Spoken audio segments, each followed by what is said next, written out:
দেখো তো দেখো।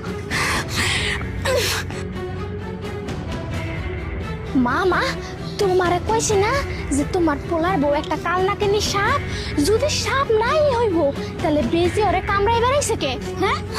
হ্যাঁ দাঁড়া, কোথায় যাচ্ছিস?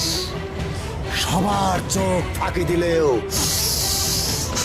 তুই আমার চোখে ফাঁকি দিতে পারবি না।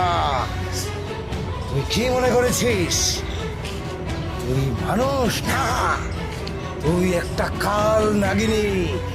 কেউ বুঝতে না পারলেও আমি ঠিকই বুঝেছি। তুই যদি কাল নাগিনী নাই হোস তাহলে তোর গন্ধ পেয়ে কেন বেজি এসে তোর পায়ে কামড়াচ্ছিল? তুই একটা কাল নাগিনী,